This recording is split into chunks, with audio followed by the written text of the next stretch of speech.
कोंकण का छोटा सा गांव चिंचवाड़ में रात के 11 बजे थे। झिंगुरों की आवाजें सन्नाटे को और गहरा बना रही थी। आर्यन अपने पुराने पुश्तैनी घर की खिड़की पर खड़ा बाहर देख रहा था। सामने एक विशाल पीपल का पेड़ था, जिसकी टहनियां हवा में हड्डियों की तरह हिल रही थीं। काका साहब, अब आज भी इस पुराने पेड़ को पानी क्यों देते हैं, और वो भी आधी रात को?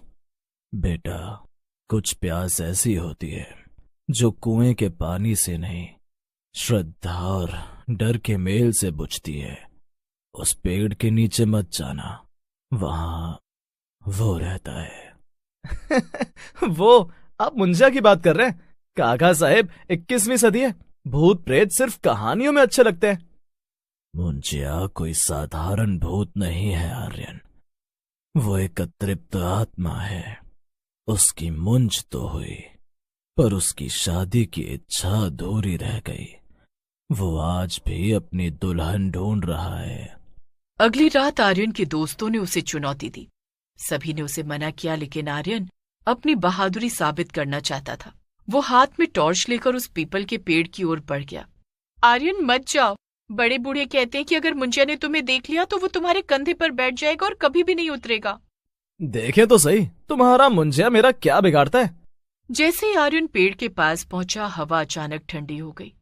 वहां की खुशबू बदल गई। सड़े हुए फूलों और पुरानी राख जैसी महक आने लगी। अचानक पेड़ के ऊपर से एक अजीब सी खिलखिलाहट सुनाई दी। आ गया, तू आ गया। आर्यन ठिठक गया। उसकी टॉर्च की रोशनी पीपल की एक मोटी टहनी पर पड़ी। वहां एक लड़का बैठा था। मुंजिया पेड़ से नीचे कूदा। क्या तुम मुझे अपनी बहन से मिलवाओगे? मुझे दुल्हन चाहिए, मुझे फेरे लेने हैं। तुम सच में हो? मैं सच में हूँ। मैं वो भूख हूँ जो मरती नहीं। मैं वो मंत्र हूँ जो अधूरा छूट गया। मुंजिया की आवाज अचानक भारी हो गई। आर्यन पीछे मुड़ा और जान बचाकर घर की ओर भागा। उसे ऐसा महसूस हो रहा था जैसे कोई अदृश्य शक्ति उसके गले को दबोच रही है। आर्यन घर के अंदर घुसा और दरवाजा पटक कर बंद कर दिया। क्या हुआ आर्यन? तुम्हारा चेहरा सफेद क्यों पड़ गया? वो है, उसने मुझसे सही के बारे में पूछा। तभी घर की छत पर जोर जोर से दौड़ने की आवाजें आने लगी। ऐसा लग रहा था जैसे कोई छोटा बच्चा पत्थर से छत को पीट रहा हो। सई की चीख सुनाई दी। आर्यन, बचाओ, कोई मुझे खींच रहा है। अंधेरे में मुंजिया की आकृति सई के पास खड़ी थी। वो सई का हाथ पकड़कर उसे पीपल के पेड़ की तरफ ले जाने की कोशिश कर रहा था। उसके चेहरे पर एक राक्षसी चमक थी। आज मेरा विवाह होगा, आज मुंजिया राजा बनेगा। काका साहिब ने तुरंत एक पुरानी पेटी से अभिमंत्रित राख यानी भस्म निकाली और मंत्र पढ़ते हुए मुंजिया पर फेंकी। ओम ह्रीम ह्रीम मुंजिया निवारय फट। ओम ह्रीम ह्रीम मुंजिया निवारय फट। राख लगते ही मुंजिया जोर से चीखा। उसकी आवाज में हजारों सालों की पीड़ा थी। वो धुएं की तरह गायब होने लगा, लेकिन जाते जाते आर्यन की आंखों में देखकर बोला, मैं वापस आऊंगा। जब तक मेरी प्यास नहीं बुझेगी, इस घर का कोई पुरुष चैन से नहीं सोएगा। मुंजिया का आतंक अभी खत्म नहीं हुआ था। काका साहिब की भस्म ने उसे कुछ समय के लिए पीछे धकेल दिया था, लेकिन उसकी काली छाया अब आर्यन के खून में मिल चुकी थी। अगले दिन आर्यन को तेज बुखार चढ़ गया, लेकिन ये साधारण बुखार नहीं था। उसके शरीर का तापमान बर्फ की तरह ठंडा था, जबकि उसे लग रहा था जैसे उसके अंदर आग जल रही हो। काका साहब, आर्यन भाई कुछ बोल नहीं रहे। वो बस छत की तरफ देख रहे और अपने आप से बातें कर रहे हैं। काका साहिब ने आर्यन की चादर हटाई और उनके होश उड़ गए। आर्यन की छाती पर लाल रंग से म अक्षर उभर आया था, जैसे किसी ने गर्म लोहे से उसे दागा हो। वो आ रहा है, उसे भूख लगी है, उसे चावल नहीं, उसे जान चाहिए। विनाश काले विपरीत बुद्धि। मुंजिया ने आर्यन को अपना वाहन बना लिया है। अगर आज सूर्यास्त तक इसका समाधान नहीं हुआ तो मुंजिया आर्यन के शरीर पर पूरी तरह कब्जा कर लेगा। काका साहिब ने पड़ोस के गांव से शास्त्री जी को बुलाया, जो अतृप्त आत्माओं को बांधने में माहिर थे। शास्त्री जी ने आते ही घर के चारों ओर पीली सरसों छिड़क दी। ये मुंजिया बहुत पुराना है। इसकी जड़ें उस पीपल के पेड़ की गहराई तक नहीं, बल्कि इस परिवार के किसी पुराने पाप से जुड़ी हैं। काका साहब, सच बताइए, ये मुंजिया कौन है? ये मेरे परदादा का छोटा भाई था। 12 साल की उम्र में जनेऊ होने के बाद विवाह की जिद में उसने कुएं में छलांग लगा दी थी। तब से वो इसी घर की खुशियों का दुश्मन बना हो। शास्त्री जी ने तय किया कि मुंजिया को उसी पीपल के पेड़ के पास बुलाकर केलित करना होगा। आधी रात को आर्यन को जंजीरों से बांधकर उस पेड़ के नीचे ले जाया गया। आर्यन का शरीर अकड़ने लगा। उसकी आंखें पूरी तरह सफेद हो गईं। आर्यन, अपनी इच्छा शक्ति जगाओ। अगर तुमने हार मान ली तो वो कभी नहीं जाएगा। तभी पेड़ के पीछे से एक काली परछाई निकली। वो हूबहू आर्यन जैसी दिख रही थी, लेकिन उसका चेहरा आधा जला हुआ और डरावना था। मुंजिया अब आर्यन के शरीर से बाहर निकलकर अपने असली भयानक रूप में आ गया था। उसने शास्त्री जी पर हमला किया। शास्त्री जी ने हाथ में लिया गंगाजल उस पर फेंका। ये आग मुझे नहीं जला सकती। मैंने सदियों की तपस्या की है बदले के लिए। वो अब सई की तरफ बढ़ने लगा, जो दूर खड़ी कांप रही। आर्यन भाई मुझे बचाओ। सई की आवाज सुनकर आर्यन के अंदर की चेतना जागी। उसने पूरी ताकत से अपनी जंजीर तोड़ी और शास्त्री जी की गिरी हुई अभिमंत्रित खड्ग उठा ली। मुंजिया, तेरा रिश्ता इस परिवार से था, पर तूने इसे नर्क बना दिया। आज मैं तेरा अंत करूंगा। आर्यन ने तलवार को अपने हाथ के खून से रंगा और सीधे पीपल की जड़ में गाड़ दिया। मुंजिया का शरीर धुएं में बदलने लगा।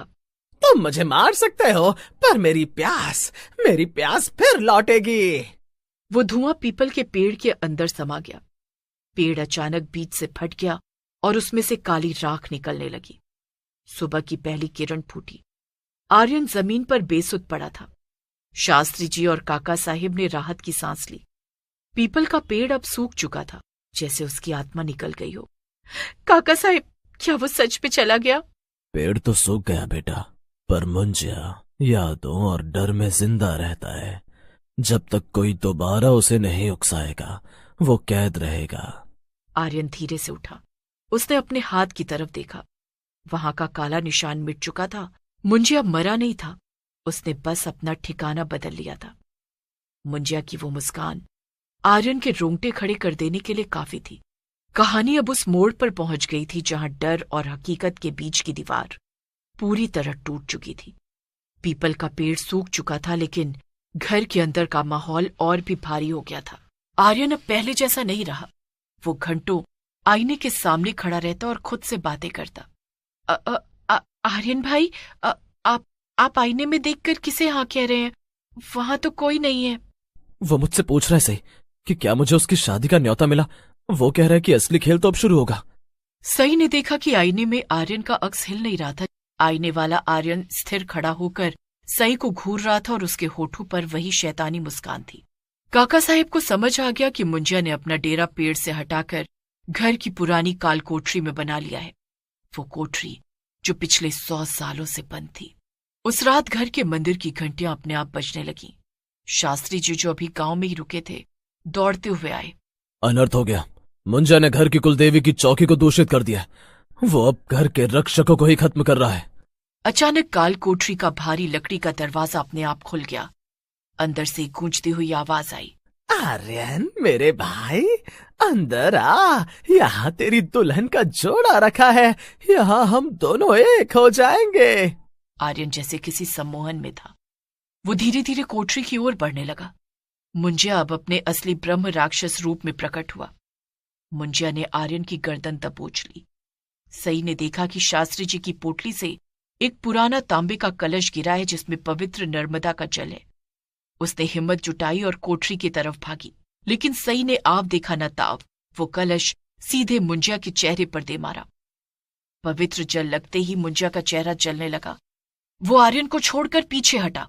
आर्यन, यही मौका है। उस कोठरी के बीचों बीच जो पुरानी संदूक है, उसे आग लगा दो। उसी में मुंजिया की अस्थियां छिपी हैं, जो बरसों पहले यहाँ गाड़ी गई थी।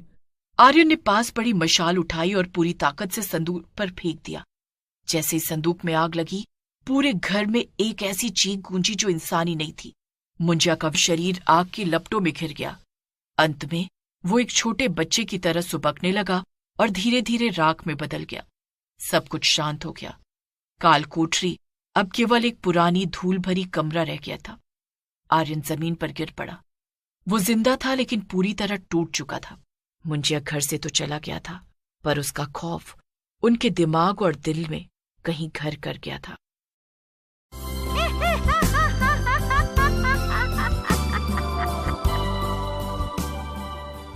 वेंकटपुर नाम का एक छोटा सा गांव था।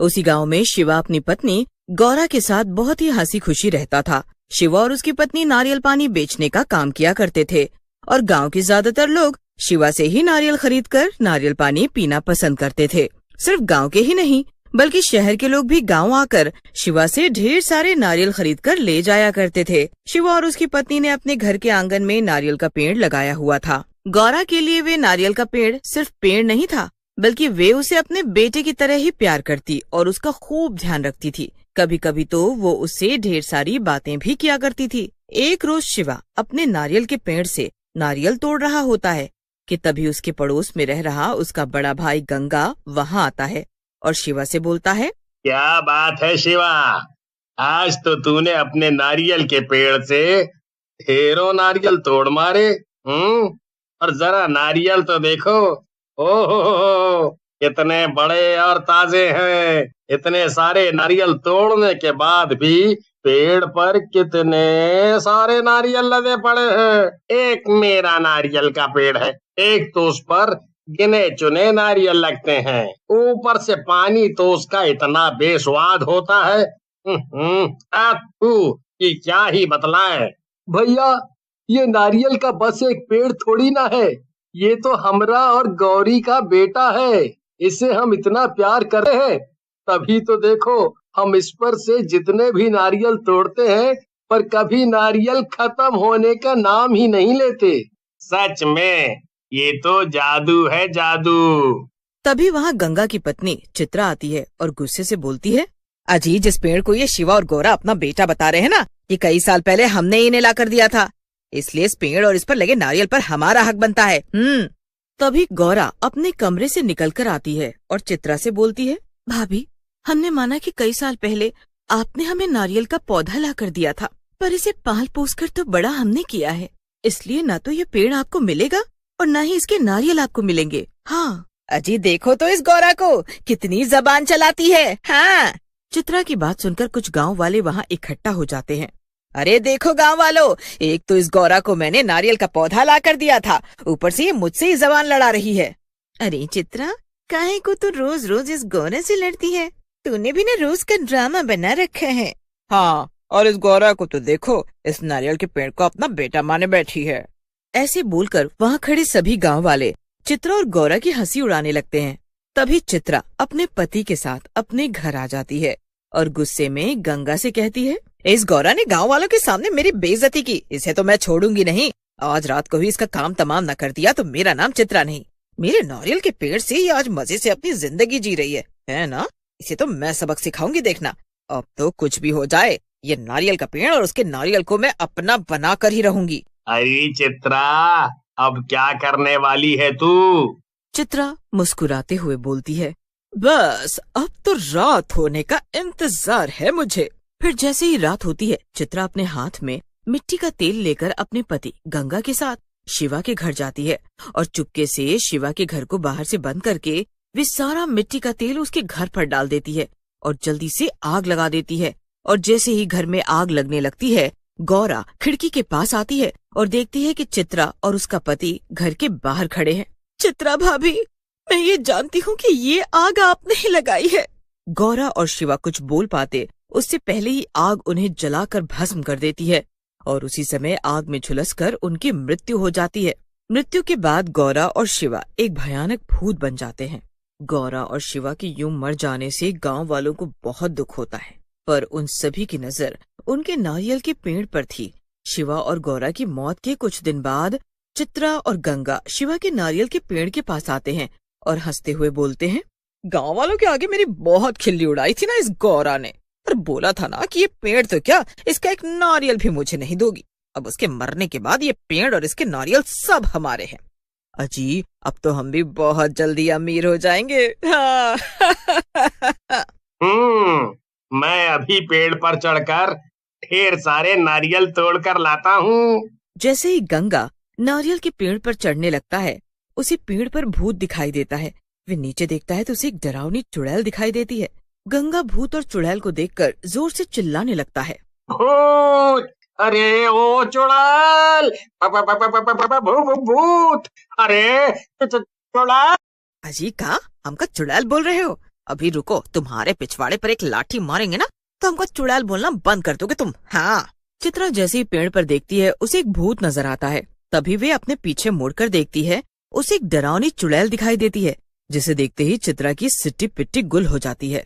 चुड़ैल, अरे मर गए रे, यहाँ पर ये भूत चुड़ैल कहाँ से आ गए? चुड़ैल हंसते हुए बोलती है,